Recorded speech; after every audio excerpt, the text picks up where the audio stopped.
Discuss this further, I want to bring in Jonathan Fahey, former acting director for ICE under President Trump and former federal prosecutor. Jonathan, thank you for joining us. This is a very fluid moment. We were talking about a moment ago with Kelly, kind of the active pursuit of a third vessel off the coast of Venezuela. I want you to listen to what Republican Congressman Dan Crenshaw said this morning on the Hill about this growing kind of pressure from the U.S. on Venezuela. Take a listen.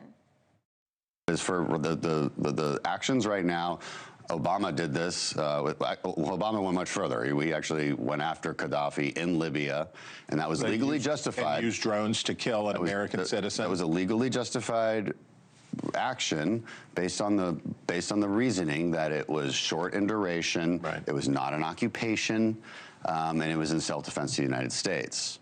And that justification was welcomed. So there's plenty of legal precedent for this, and there's plenty of legal justification for it. Do you agree with that take that the U.S. does have legal authority here to intercept these vessels, now 3 in under 2 weeks, in international waters? Yeah, there are a couple things. I agree with what he's saying. He seemed to be focusing more on the strikes and things like that, which they also have legal authority to. And I think that's akin to what Obama was doing in Yemen and these other places.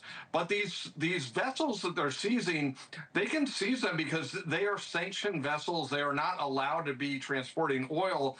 And one of the things that's interesting, at least one of the vessels, there was a judicial warrant signed in Washington, D.C. to seize one of these vessels. At least that's what my understanding is.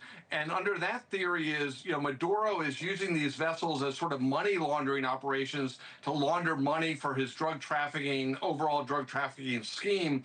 So I think there's multiple theories that it makes sense and makes is legally justified as well to seize these vessels. Both they're violating sanctions, they're also could be involved in money laundering, drug trafficking, etc.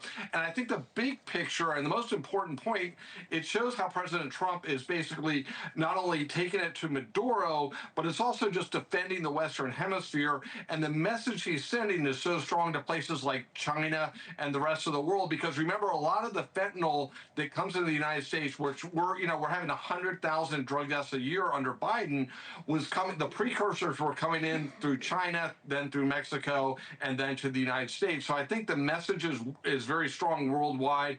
We're done with 100,000 Americans a year dying.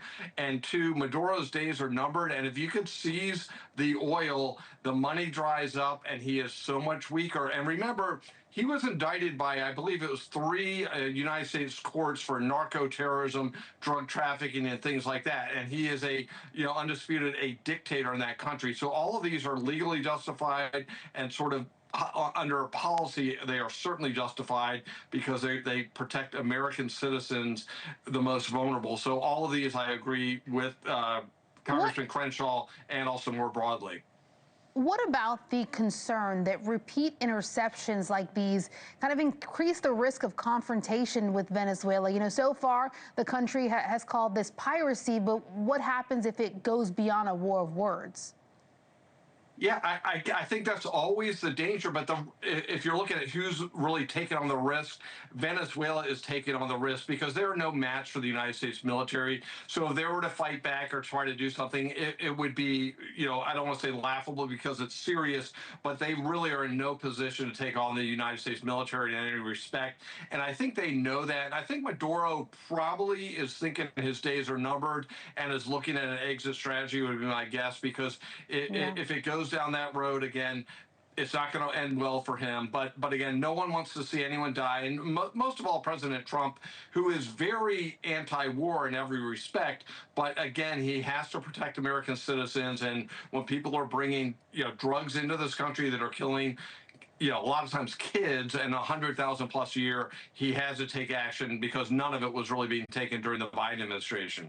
Thank you for watching. Subscribe below and download our NewsNation app right now on your phone, and you will get fact-based, unbiased news for all Americans.